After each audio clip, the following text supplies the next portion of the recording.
everybody. Just wanted to jump on real quick, just kind of give my thoughts to a topic that's been going around in the guitar community. I've just seen a lot of it. I feel like there's a lot of confusion on the different types of the blues, kind of what the blues is, where did it come from, what's the difference between a jazz blues and a standard like country blues or a rock blues or even just a traditional 12-bar blues. There's a lot of different types, and I think there's a lot of guitar players who immediately fall into the school of, if I'm playing the blues scale, I'm doing the blues.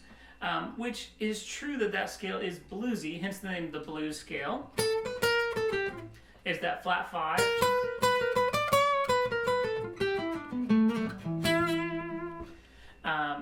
Now, that is definitely a cool trick. If you want to throw a bluesy lick into something, you can definitely do that. But what actually makes the blues the blues?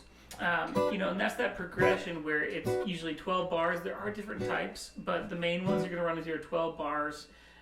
Traditional blues goes like this. It's just 1, 4, 1,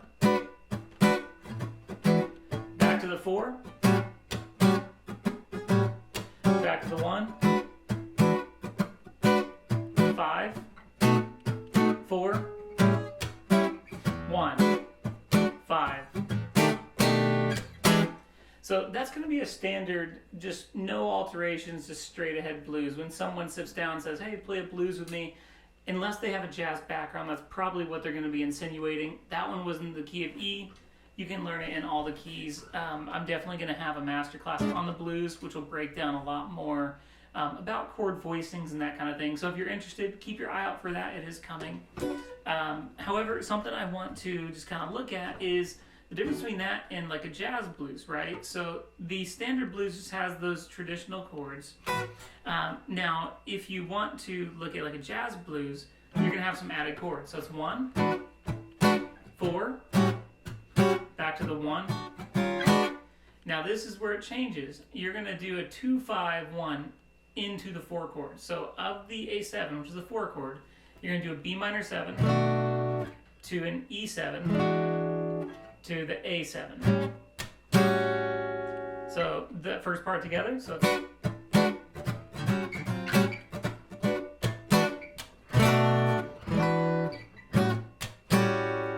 okay. Now you're on the 4 chord. It does that for 1 bar, and then it does the 4 chord but as a flat 9. So it's like a B flat diminished. Remember, with your diminished chord, those are a gateway to go into 4 different directions because it's built up of minor thirds, right? So you have B flat, C sharp, or D flat, E diminished. You also are going to have G diminished, and you can choose any of those for that chord. So you can go. That's totally acceptable if you're doing chords. Just keep it tasteful, And then back to the 1. Now this is where it gets interesting. It's going to go down to the dominant 7, but the 6th chord, so a C sharp 7. So it's not a C sharp minor. I'll see a lot of students kind of make that mistake to go, and that's definitely not the blues. It's a different sound, which is cool. But you can do so.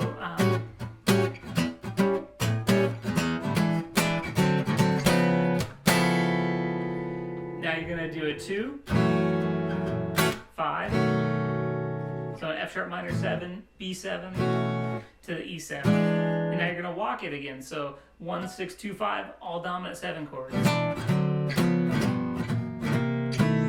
Now what I did there is it's a little trick that you can pick up from Joe Pass. He talks about encircling chords and approaching them. So what you're going to do is, for this one specifically, you're going to hit above each of the chords after the 1 by a half step, sliding into it. So E7, D7 to C sharp 7, and then you're going to do G7 to F sharp 7 to the C7 to B7, and then back to E7.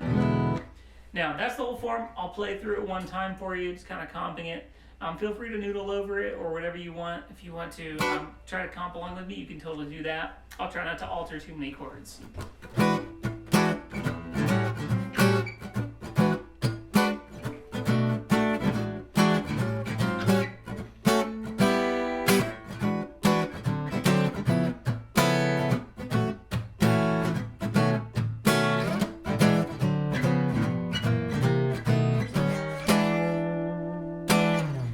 So now, what are some ways that we can solo over that and sound genuine? So if someone calls out a jazz blues versus a just a standard 12-bar blues, obviously over a jazz blues, it's not the greatest choice just to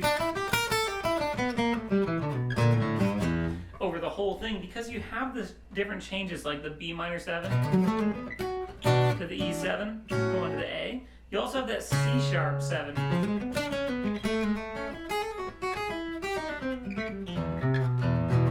So you have a couple things going on. Number one, obviously you can do just the Mixolydian, right?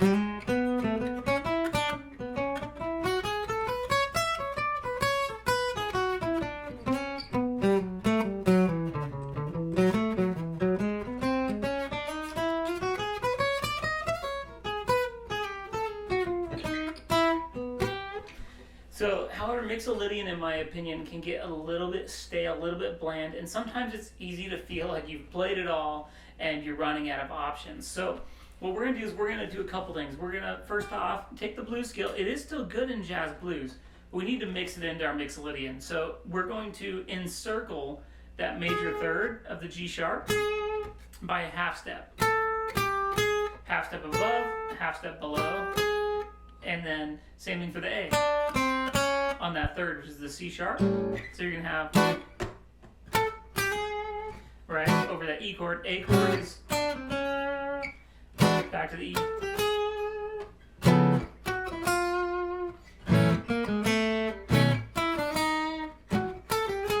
It's a great exercise just to really start to understand where your thirds, and then also do it with your sevens. Kind of start to encircle those, so that means play a note above, play a note below, and then hit the note there. Now, when you're looking at this, if you mix in that encirclement with a blues note, all of a sudden it gets hit.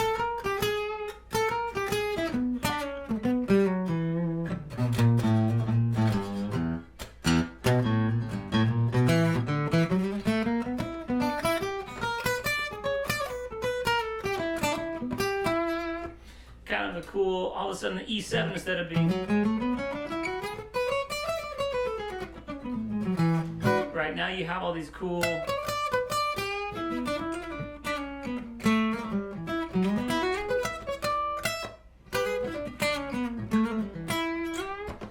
pretty dope. I definitely love that option of blending the blues scale with the Mixolydian. Something else you can do is just like we did with the walk down. You can play those chords a half step above the chord before you get there. So if you're going from the 1 to the 4, we'll just switch back and forth, right? So here's the...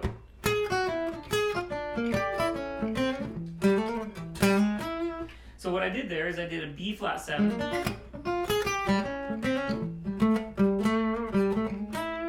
Right before I went to the A7. That's just doing this. Right? Same concept below, you can do that. So there's a lot of options that you can do to slide into chords and around them. I definitely recommend playing around with them. Also, you want to make sure with the blues, no matter what genre of the blues it is, whether it's like a Larry Carlton slow, the shuffle,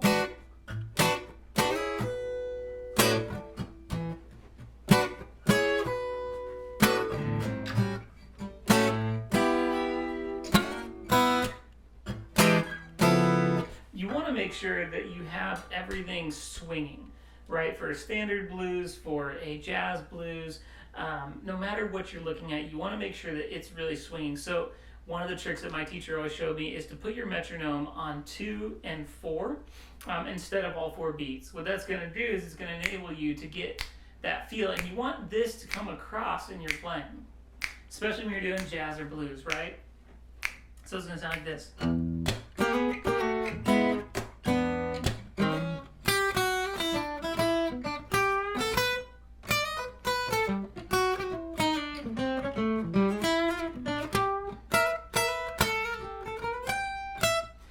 So you want that whole time you go through to be able to feel that, right?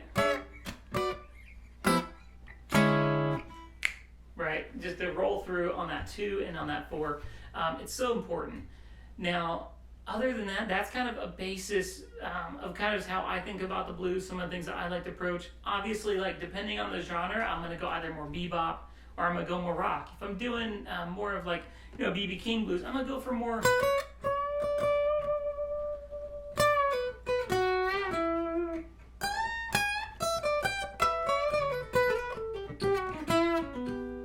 just very straightforward blues scale, a little bit of Dorian.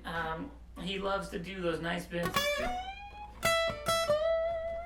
He was big on just beautiful bends with beautiful vibrato, as that was just kind of his sound. He didn't really read music, and so he just had an ear for, I'm bending here to this note, I'm bending here to this note, and I'm going to go for it. Now,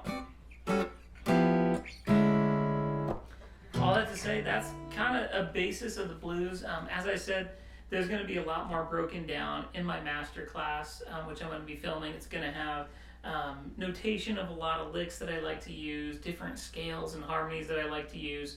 And I hope just a lot of helpful information for you guys out there who are maybe trying to get a grasp of what is the blues. I got called for a gig, or maybe the artist says, hey, play something bluesy here, and you're tired of just going...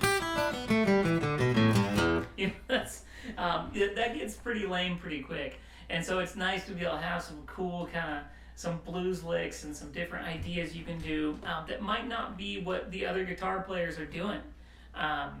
It's nice to explore your harmony and your options. Anyway, hope this helps.